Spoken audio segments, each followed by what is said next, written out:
ntacyo satani yakora ngo abuze Imana kuza kuntabara.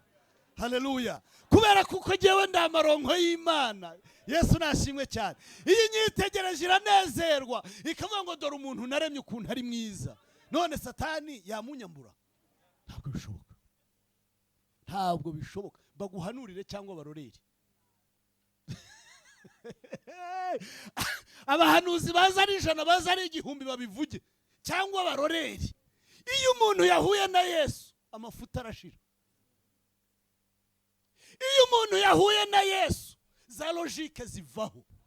Mu myaka ibihumbi n'ibihumbi yashize Imana data yari izi neza ko muzaza kwiga kaminuza.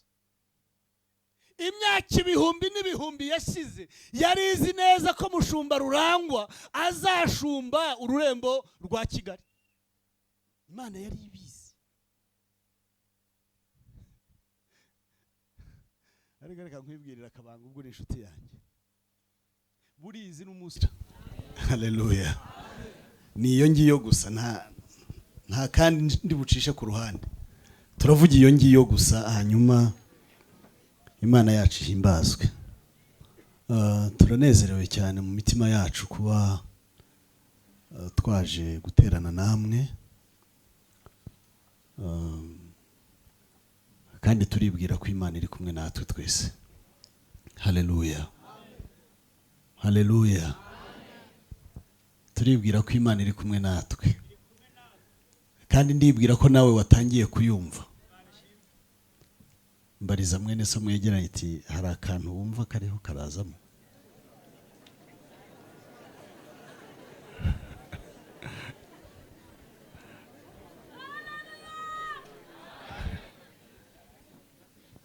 Haleluya. Erega buriya ntibazababeshe. Ibijya gushya birashyuha. Utetse inkono ukumva ntibishyuha.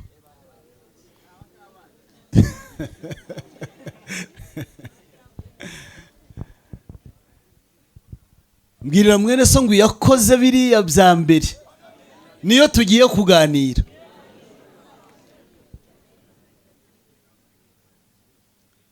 Ariko reka tubanze tubaye intashyo z'itorero rya Taba. Ngaho ni muzamura ibiganza dutanye intashyo. Murakoze cyane. Babasuhuje kandi barabakunda. Impamvu igaragaza ko babakunda namwe murayibona. Nuko batwohereje. Haleluya. Ndifuza rero ko tuganira yakoze biriya bya mbere. Dusome mu gitabo cya mbere Paulo yandikiye abakorinto mu bice byaho 2. Igitabo cya mbere Paulo yandikiye abakorinto mu bice 2. Dusome umurongo wa 2 dusimbuke dusome wa 5. Dusome mu izina rya Yesu. Kuko nagambiriye kutagira ikindi mbamenyesha keretse Yesu Kristo ari we Yesu Kristo wabambwe, kugira ngo kwizera kwanyu kudahagararira ku bwenge bw'abantu ahubwo mu mbaraga z'Imana. Amen. Igitabo cya mbere Paulo yandikiye abakorinto cyangwa cya kindi mwebwe mwita abakorinto ba mbere, ibice 2 umurongo wa 2 wonyine. Twasimbutse dusoma n'umurongo wa 5 wonyine. Havuze ngo kuko nagambiriye kutagira ikindi mbamenyesha keretse Yesu Kristo ari we Yesu Kristo wabambwe. Amen. Nuwakoze biriya bya mbere. Haleluya. Haleluya. Umuntu yakwibaza ngo wakoze biriya bya mbere waje hano muri uru rusengero bwa mbere. Umuntu yakwibaza ngo ninde ariko uyu mugabo bariho baravuga ninde? Uyu mugabo rero wakoze biriya bya mbere witeguye gukora n'ibya none n'iby'igihe kizaza ni umugabo witwa Yesu. Haleluya. Haleluya. Uyu mugabo rero witwa Yesu tugiye kuganiraho nta nundi tuvuga. Turavuga Yesu gusa. uyu witwa Yesu uhereye mu itangiriro ukageza mu byahishuwe niwe uvugwa. Kuko iyo ugeze mu gitabo cya Yohana w'ubutumwa mu gice cyaho cya mbere, Yohana w'ubutumwa mu gice cya mbere haravuga ngo mbere na mbere ngo yari iki? Yari iki? Mbere na mbere yari ijambo. Ngo jambo yahoranye n'Imana. Ngo wahoranye n'Imana yari Imana. Haleluya. Amen. Hakavuga hepfo ngo ibyaremwe byose nta na kimwe. Yesu nashimye. Amen. Mu byaremwe byose nta na kimwe kitaremwe n'uwo jambo. Mu byaremwe byose nta na kimwe kitaremwe n'uwo wakoze biriya bya mbere. Witeguye gukora n'ibindi bisigaye. Haleluya. Haleluya.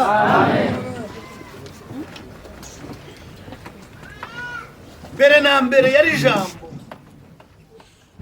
Jambo yahoranye n'Imana. Uwo wahoranye n'Imana yari Imana mu byaremwe byose. Ninde muntu wabuze ikintu kitaremwe? Umuntu waba wibuka ikintu cyaba kitararemwe nambwire. Agire gutya ndebe. Ni Imana yonyine. Ni itararemwe. Yisanzeho. Reka bana yanjye. Haleluya. Ibindi byose bisigaye uhereye ku byo uriho urareba n'ibyo tutareba, uhereye ku byo tuzi n'ibyo tutazi, byose byaremwe nawe. Mbwirira mwene so ngo nawe niwe wakuremye.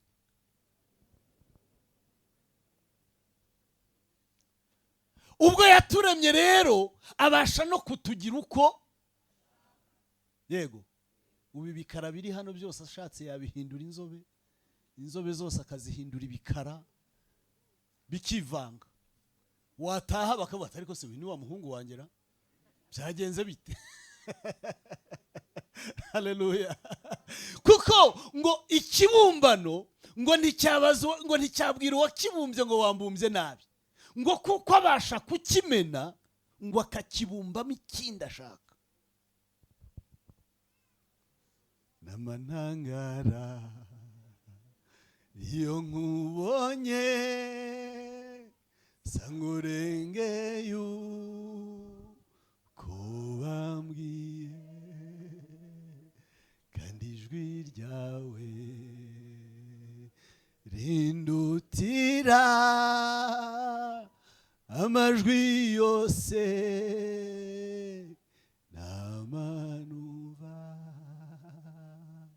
ibyo ukora byose ni byiza kuko ubikora n'urukundo ibyo uvuga byose n'ukuri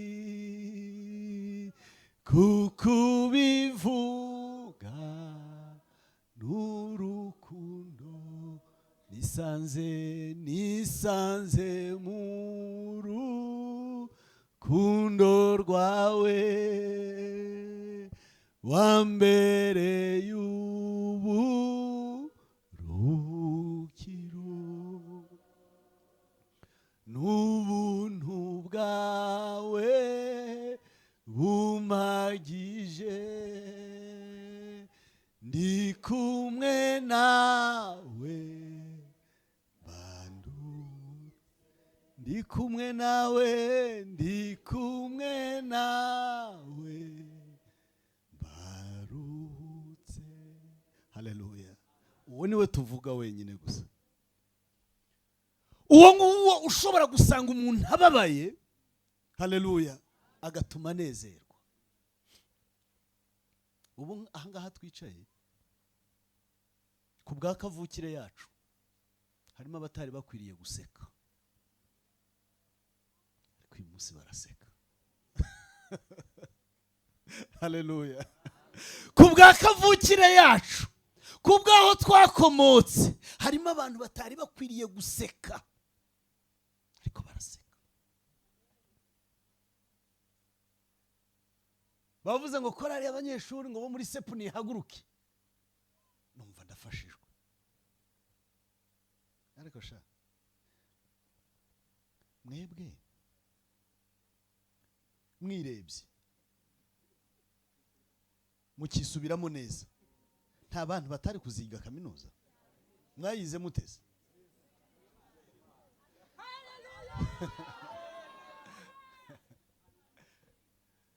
Haleluya. Paulo arandika ngo nicyo gituma nagambiriye kutagira ikindi mbamenyesha uretse Yesu Kristo, ari we Yesu Kristo wabambwe. Amen. Uwo nguwo Bibiliya iravuga ngo yabonye ko guhwana n'Imana ngo atari ikintu cyo kugundira, ngo yemera kwisiga ubusa, yambara kamero k'umugaragu w'imbata, ngo ntiyatinya gupfa urupfu rwo kumusaraba kugira ngo akuronke nanjye ndonke. Dushimiye Imana kuko yaturonse. Haleluya. Abantu Imana yaronse muyikomere mu mashi, muribwira ngo warakoze ubwo waturonse Mana yacu. Ariko se koko natwe twisubiyemo guhwana n'Imana, niko Dr. Guhwana n'Imana ntabwo ari ikintu cyo kugundirwa. Guhwana n'Imana nicyo cyo kugundirwa ahubwo. Ariko Yesu, haleluya, akwitegereje mu myaka 500, akwitegereje mu myaka 1000, kuko mu gitondo batubwiye ngo nakumenye ntarakurema. Wabagaye. Nakumenye ntarakurema, ukiri urusoro mu nda ya nyoko narakwejeje. Haleluya. Ntabwo turi aha ngaha by accident, ntabwo turi aha ngaha kubw'impanuka, turi aha ngaha kubw'umugambi w'Imana ikomeye. Hari abajya bibesha ngo njye ngo nta n'uwambwirije, ngo nta n'uwagize. Nta wakubwirije, yakumenye itarakurema. Haleluya. Haleluya. Haleluya. Haleluya. Nicyo gituma nta wundi mugabo dukwiriye kuvuga uretse Yesu wenyine gusa. Uwo nguwo iyo usomye igitabo cya Yohana mu byahishuriwe Yohana mu bice 5. Haleluya. Iyo usomye Yohana ibice 5, byahishuriwe Yohana ibice 5, aravuga ngo mboni yicaye kuri irya ntebe, ngo ibaririza n'ijwi rirenga, ngo iravuga ngo mbese ninde watugendera, ninde natuma ngo ajye mu isi ajye gucungura umwana w'umuntu. Muzasome kiriya gitabo, cyangwa nimushaka muzahere mu butumwa bwiza bwa Yohana mu bice 12, uhere nko ku murongo wa 9. Bavuga inteko y'ijuru ukuntu imeze. Haleluya.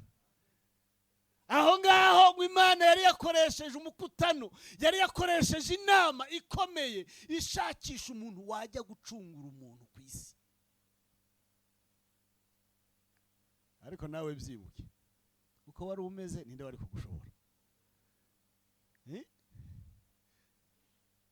Hano nuko abantu benshi batabivuga, ariko hano wasanga twicaranye n'abantu bari amabandi agenda. Hano wasanga twicaranye n'abantu bakubitaga bya bindi bita gatarina, agacunga mwasinzira akikorera ibuye wowe utatwara mu minota mike yo kumva urugi yarushenye. Ariko Yesu ni igitangaza gusa. Haleluya. Yesu ni umugabo mwiza, Yesu yaraturonse, Yesu yemeye gusiga ubwiza mu ijuru kugira ngo aza kuronke nanjye ndonye. Uyu munsi tube twicaye aha nta muntu utera ubwoba, nanjye ntawe ntera ubwoba. Haleluya. Ariko hari abantu binyuzaga muri quartier, abantu bagahita bahamagarana ngo yaje muramenye mukinge, yaje mubonye anyura hirya aho. Uyu munsi twarakize. Umuririmbyi aravuga ngo twarabohowe rwose mu mwami wacu Yesu Kristo. Haleluya.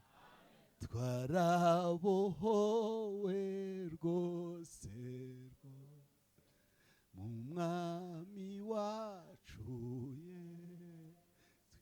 mwigisha twigisha ijambo rye mu mbaraga cyo dukomeze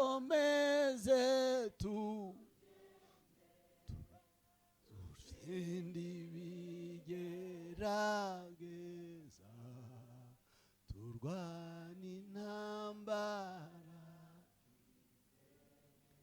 twihanganire byo. Hano hari abantu baza kwibaza ariko uriya mushumba wihuye ko twabahaye intego buriya niyo ariho aravuga ntabwo nasaze icyo ndiho ndavuga ndakizi. Haleluya. Kuko iriya ntego yanyu iri muri uyu mugabo witwa Yesu Kristo.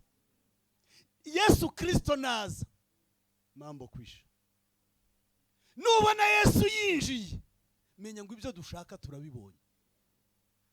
Urashaka ko ngutsindagira ngo korera Imana kunda Yesu nasigaye urebe ko bitikora. Haleluya. Intego yanyu sinyirangije mureke nivugire Yesu rero. Haleluya. Haleluya. Arabaririza ngo mbese ninde natuma, ninde watugendera, ninde wamanuka mu isi. Hari ijambo ryari ryabaye Yohana yari yahuye na kabutindi ari kukirwa, hari Patimosi aho bari baramuciriye, yitegereza ibintu biramuvanga biramuyobera, ngo yitegereza mu ijuru kugira ngo arebe ko habone kuwaza kumucungura no gucungura abantu, ngo aramubura. Abona ijuru ni ijuru, gahunda zo mu ijuru zirakomeje, nta kibazo cyari kiriyo. Arabatese ko mu ijuru bacecetse ndabigenzane, atereka ndebe mu isi. Arebye mu isi asanga ibihanga by'abantu bariho barabitema, asanga abantu barakubitwa nk'imbwa zagize kwa kundi mu isoko, asanga ibintu byayoberanye. Aravuga ati karabaye ndabigenzane, atereka ndebe ikuzimu. Ngo arebe ikuzimu, Imana imuhaye amaso arebe ikuzimu. Yari yibutse ba basaza ba kera, yari yibutse ba Aburahamu, yari yibutse ba Isaka, yari yibutse ba Yakobo. Aravuga ati ibyo byose bagiye badukunda nubwo badusize, ahari muri bo hari waba afite gahunda yo kuza gucungura umuntu. Asanga abahungu barasinziriye, nta kibazo bari bafite. Bibiliya iravuga ngo jewe Yohana ngo ndizwa n'ibyo. Ararira, araboroga, ngo akiriho araboroga. Haleluya. Akiriho ararira muri bwa bwihebe yari arimo, yibaza uko bizagenda byamushobeye. Muri ako kanya ngo yumva inyuma ye, haleluya, ngo ikintu, ijwi ryari rimeze nk'iry'amazi menshi asuma, ngo riramubwira ngo humura Yohana wirira, dore intare yo mu muryango wa Yuda, igishitsi cya Dawidi aranesheje kugira ngo aze gucungura umwana w'umuntu. Yohana akebutse aravuga ati bibaye n'ibiki. Ngo arebye mu ijuru, ngo ako kanya ajya mu mwuka, ngo abona ijuru ryakingutse, ngo abona intebe ndende, ngo abona n'uyicayeho, ngo abona n'abakuru 24 n'intebe 24, ngo abona n'ibizima. Arebye ku bizima, ngo abona ikizima cyose gifite amababa 6, ngo 2 yo kugurukisha, ngo 2 yo guha Imana icyubahiro. Haleluya. Ngo 2 yatwikiraga ibirenge byayo. Ngo kandi ibyo bizima ngo nta rindi jambo byavugaga, ngo byaravuga ngo icyubahiro ni icy'Imana, icyubahiro ni icy'Imana, icyubahiro ni icy'Imana. Haleluya. Yohana akiri warabyitegereza muri iryo yerekwa, ngo abona usa n'umwana w'intama w'Imana watambwe. Haleluya. Yakoze biriya bya mbere, nawe yagiye n'ibindi zabikora. Ako kanya wari wicaye ku ntebe, ariko muze kureba abakunda gusoma Bibiliya, muze kureba uwo wari wicaye ku ntebe wari we. Abakunda gusoma Bibiliya, cyangwa reka mbibasomere. Fata igitabo cya Yohana mu bice byaho 12.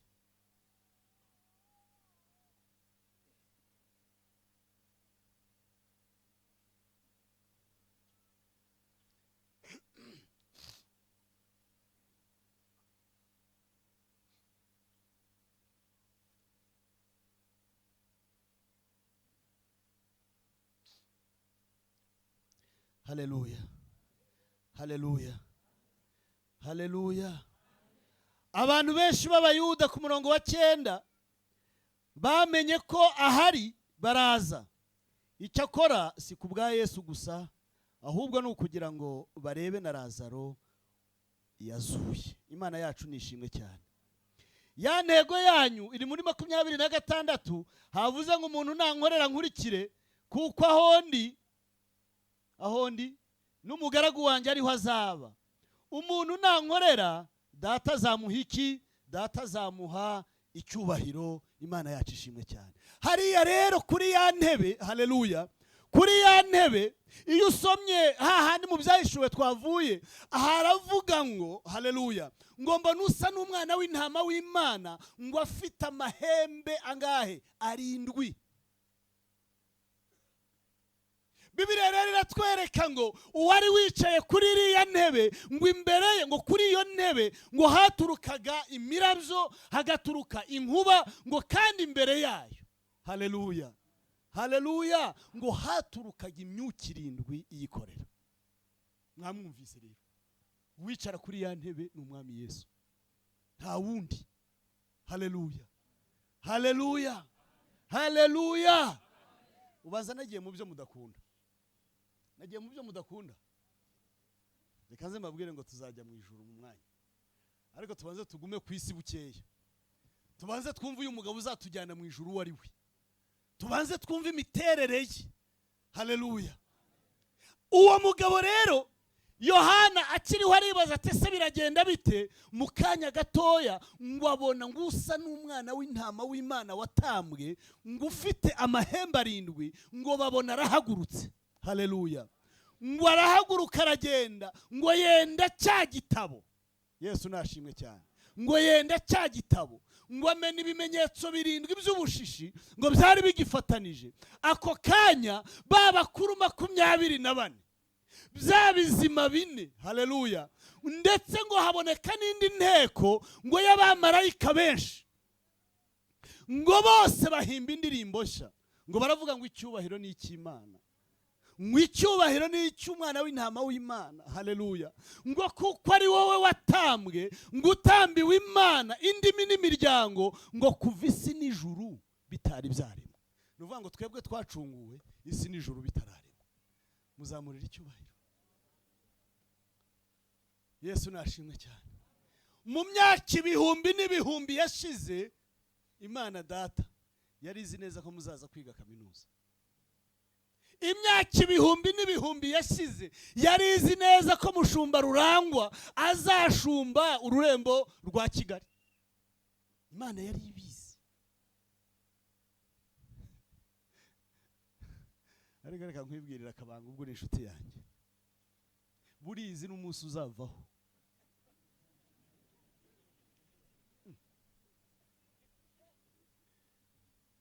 Ugenda urare butayu, nushaka ujye mu mazi nka babandi, ni hahandi umunsi uzavaho. Imana irawuzi. Umunsi umushumba w'ururembo rwa Huye azavaho, nta masengesho muzansengera nubwo mwaba munkunda kajana, ntayo mwabona, nzavaho.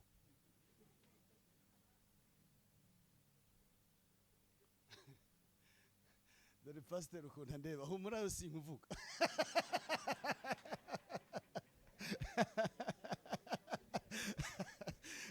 Umutima nusubira mu gitereko. Haleluya, haleluya. Ni Imana itagira ikihishwa, ni Imana idakingiranwa. Haleluya. Nta nzugi zihari wakinga ngo inanirwe kwinjira. Bwana sifiwe.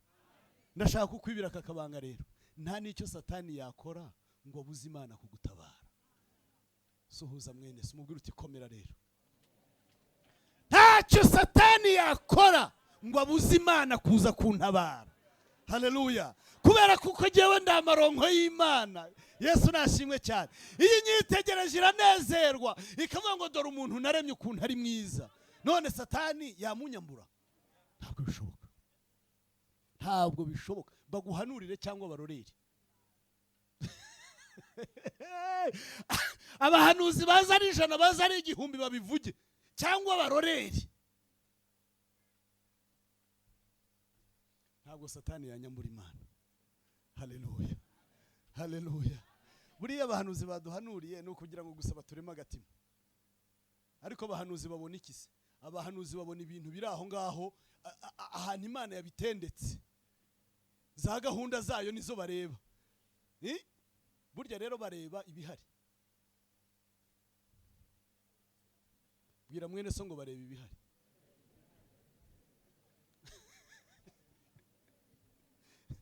Harya witwa nde? Ayo makuru ntuyazi. Abahanuzi bareba ibihari, ntakagira ugushuka. Namanangara iyo nkubonye sangurenge yuko bambwiye, kandi ijwi ryawe rindutira amajwi yose.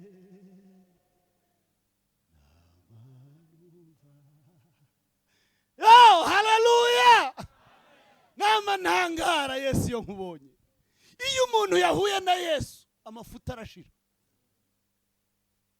Iyo umuntu yahuye na Yesu za logique zivaho, kubera kuko wahuye n'umugabo utazanaho logique. Amen, amen.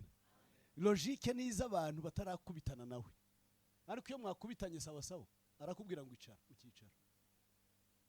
Nawe tipfukama yewe ugapfukama. Logique zashize. Ibyo kuzana ngo ariko ngo hahantu ngo ko nta tapi hari wapfukama birashira. Yesu nashimwe cyane. Yesu nashimwe cyane. Uyu mugabo witwa Yesu ndamwibutsa umunsi umwe yahuye na Barutolomayo. Muramwibutse? Iyo mpumyi ngo bajyaga bayizana buri gihe ngo bacicaza aho ngaho igategereza igasabiriza. Umunsi umwe nayo ngo yumva amakuru. Haleluya. Ngo yumva amakuru y'umuhungu mwene Dawidi.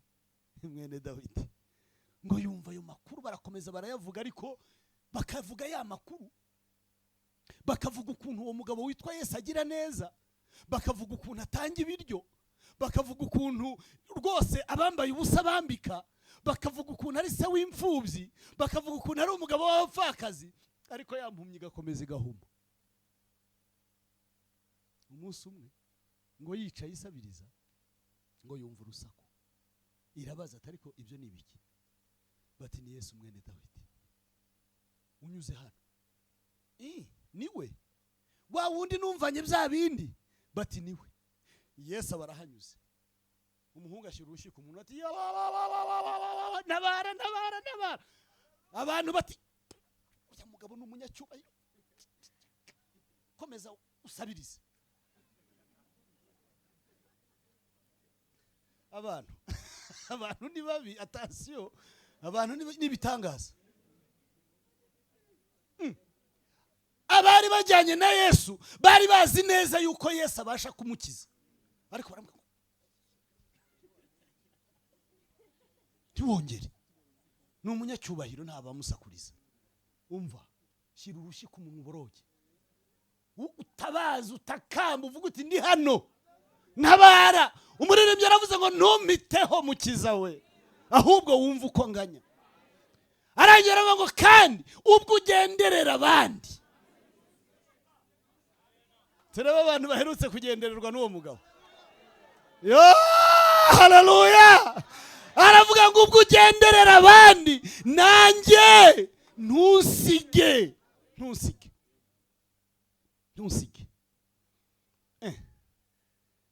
Bamuhagarika kuvuga agasakuza karenza. Noneho niko umwigisha yatwigishije mu gitondo.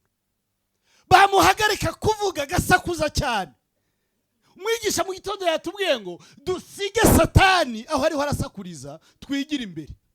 Niba yaraduteye ku manywa tugende nijoro. Noneho nagutera nijoro ntuzazane bya bindi ngo mba ndi mu kazi ngo ivi na ivi. Oya, logike ntayihari. Noneho na leta yacu yatubwiye ko tuzajya dutangira gukora akazi saa 3 gusa abo niba turerera naniye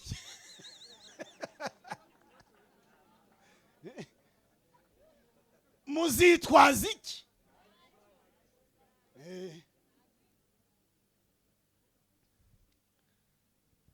Arongera arasakuza Yesu.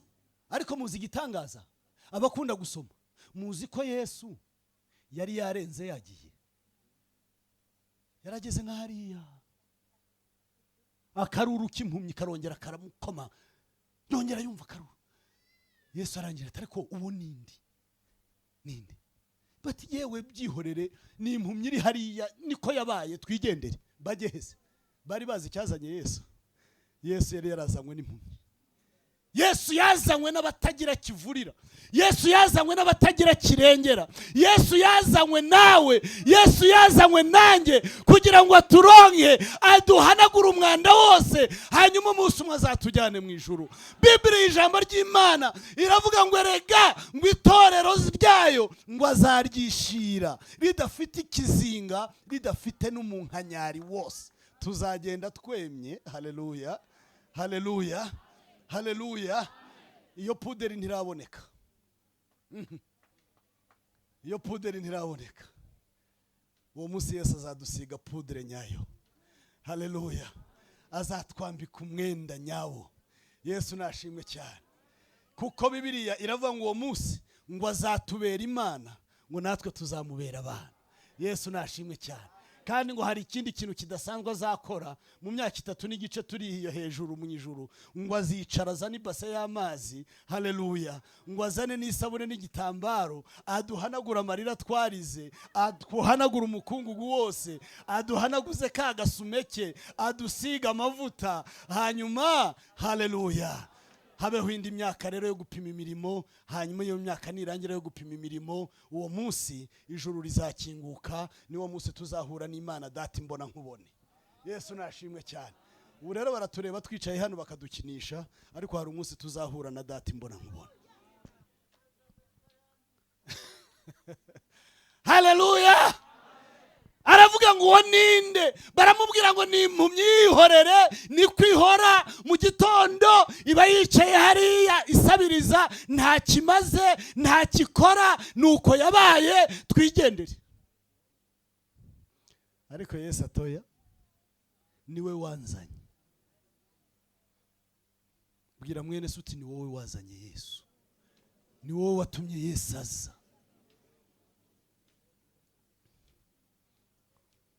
Hari igihe abantu bareba abandi bakababonaho amafuti gusa, wowe se ntayo ufite. Hari abantu bazi kubona ibyaha by'abandi, wowe ntabyo ufite. Uwakugenzura yasanga uri umwere. Niba uri umwere, nta cyazanye Yesu. Batubwiye ngo tureke kureba uburemere bw'ibibazo. Haleluya, ngo ahubwo turebe kuri Yesu. Bwana sifiwe. Yesu arababwira ngo nimumubwiraze. Abantu rero bahinduka nk'ijuru. Mu mwanya amaze kubabwira ngo nimumubwiraze, bahise bagenda biruka ngo ceceka, ngo aravuze ngo ngwino. Ceceka, wikomeza gusakuza, aravuze ngo ngwino. Bibiliya iravuga ngo afata igikote yari yambaye akijugunya aho ngaho. Haleluya. Uyu munsi ndashaka ko tubita hano, tubite hano, kuko hari undi mwenda Yesu ashaka kutwambika. Ngo aragenda, ngo amugeze imbere, ngo aramwitegereza, ngo aramubwira ngo ariko wa mugabo ko wasakuje cyane urashaka iki? Ntabwo byabaye midi ya 14. Ntabwo Yesu avuga ngo urumva ngo cyakwa.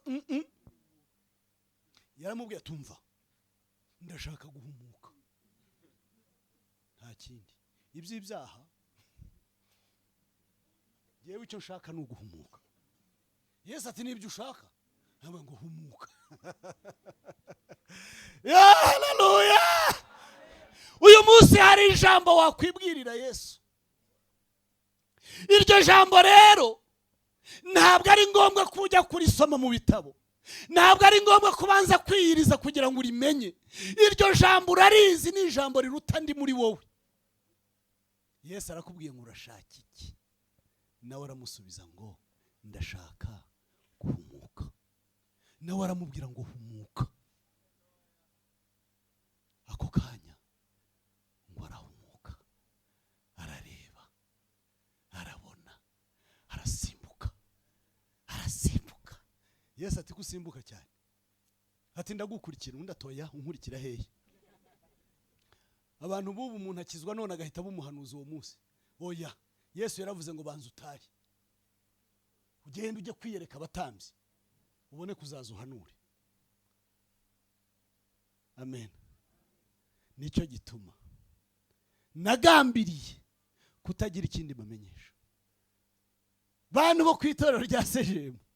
Nta kindi cyatuzanye kubabwira, ni ukubabwira Yesu wabambwe, ni ukubabwira Yesu wakoze bya bindi, ni ukubabwira Yesu utuma ingumba zibyara, ni ukubabwira Yesu ufata umuntu wicaye ku cyavu ikahamuvana ikamwicazanya n'ibikomangoma, ni ukubwira abantu ko Yesu akiza indwara, ni ukubwira abantu ko Yesu akiza ibyaha. Nta kindi cyera kirabura cyatuzanye.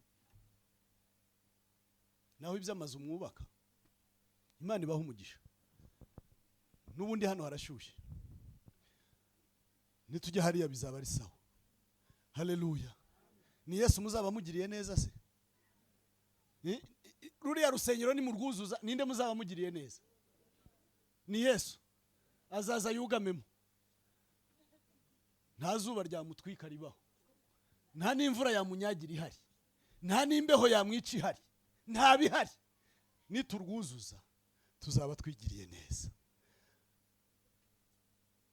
Muzamurira icyubahiro, muzamurira icyubahiro. Haleluya. Ndashoje, bambwiye ngo ndangize na 30, ndengejeho 2. Dusenge Imana. Amen. Nta kindi, mumenye Yesu gusa, ibindi byose bizajyamo. Haleluya. Muri Yesu gumamo. Sawa. Katurekeraho ngaho. Amen. Tugiye gusenga Imana, tugiye gusenga Imana. Umugabo witwa Lazaro yumvise inkuru za Yesu. Ni Lazaro Zakayo yumvise inkuru za Yesu, arayira avuga atari ko umugabo nanjye nkwiriye kumubona. Iyo usomye Bibiliya baratubwira ngo Zakayo ngo yari umugabo mugufi, kandi rero ahantu Yesu yagendaga habaga hari abantu benshi. Muzi ko abantu bajya babuza abandi kubona Yesu neza, bakagutwikira da, bakagutwikira. Rimwe nigeze nsaba kujya muri groupe y'amasengesho ahantu hano i Kigali, ntari bubabwire.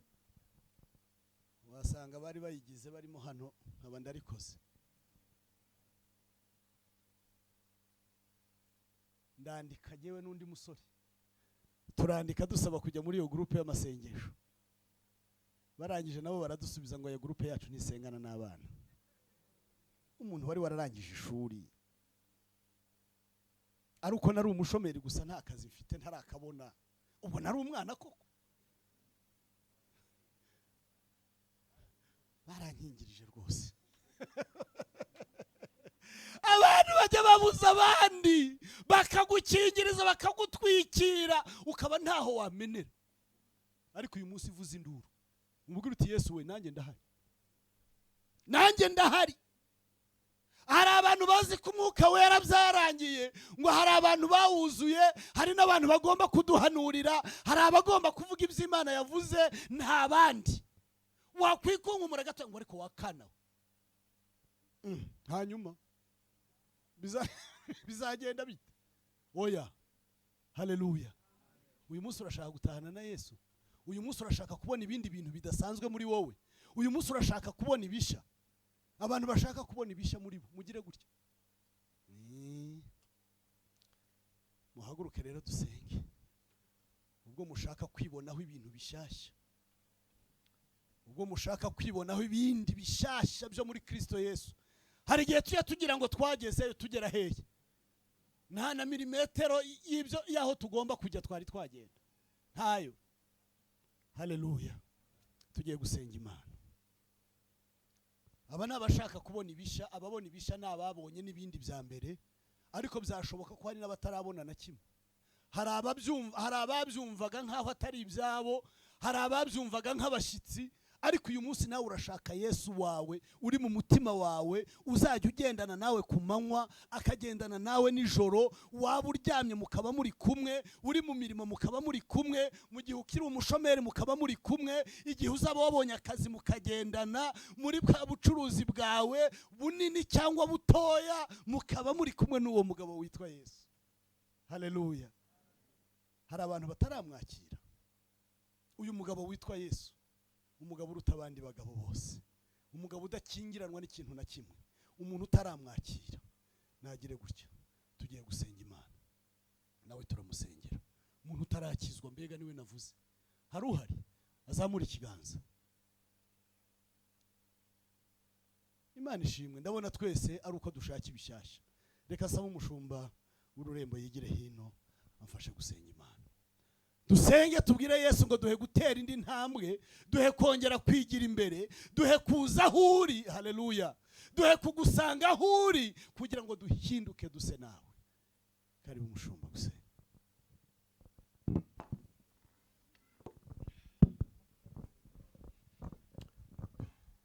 Mana turagushimiye,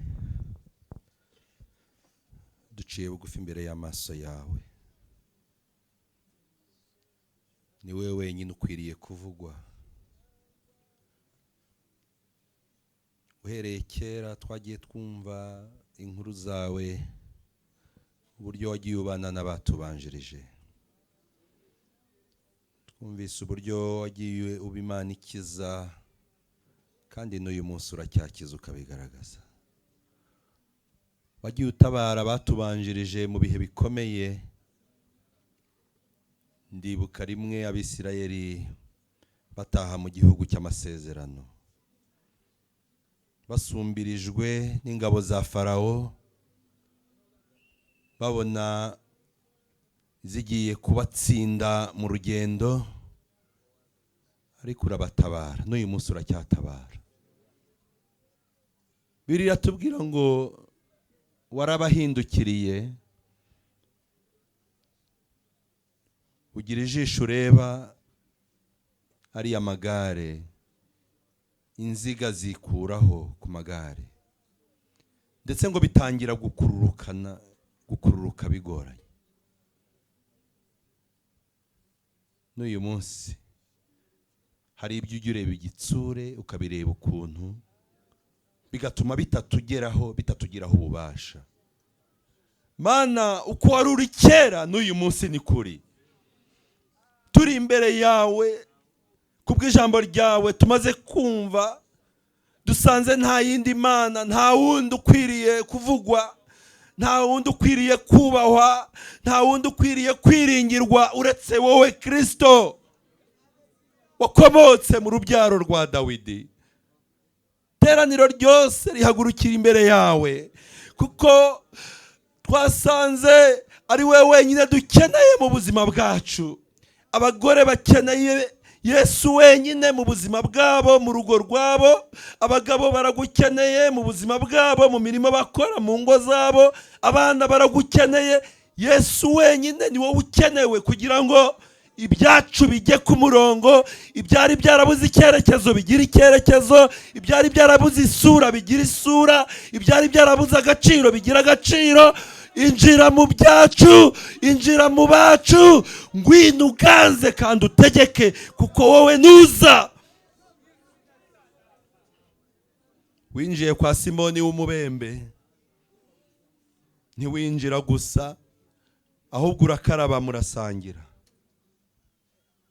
Abo mwari kumwe nabo barakaraba bararya. Umugore nawe wari ukeneye kukuzanira ituro ngo akunezeze, agutura ibihumura neza, amenye kuri kwa Simoni ntiyatinya kwinjirayo, nubwo yari Simoni w'umubembe, nubwo yari Simoni ukwiriye guhabwa akato, urwo rugo rwinjiramo kuko rurimo Yesu.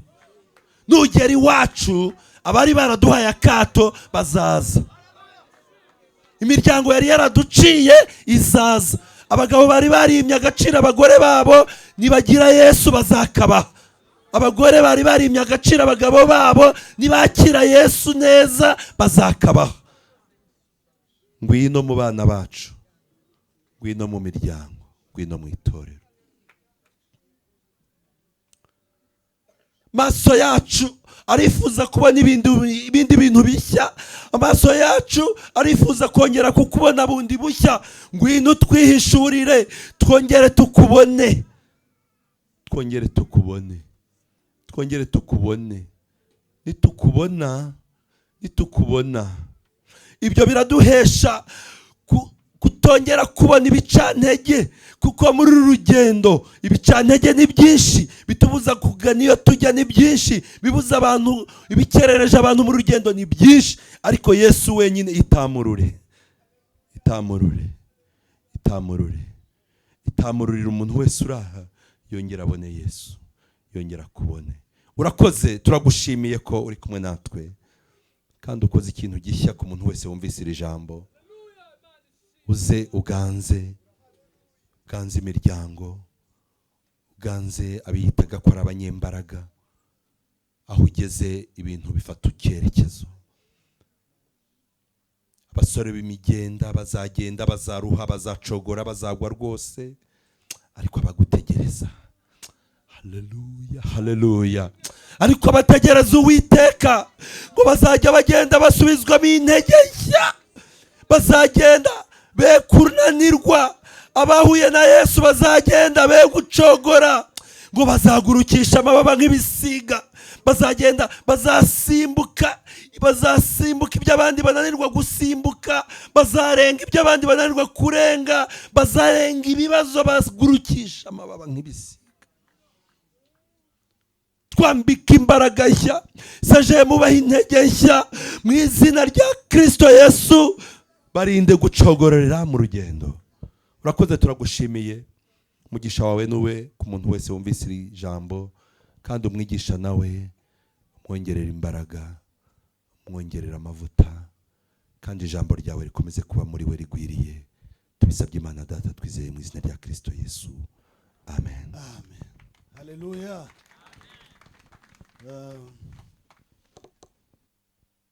Amasaha yagiye, tuba dufashe undi mwanya tugasengera abarwayi, ariko hari abarwayi bahari, mugire gutya ndebe. Murizeye se? Nimukire mu izina rya Yesu. Ntibihagije mwari? Nibyo.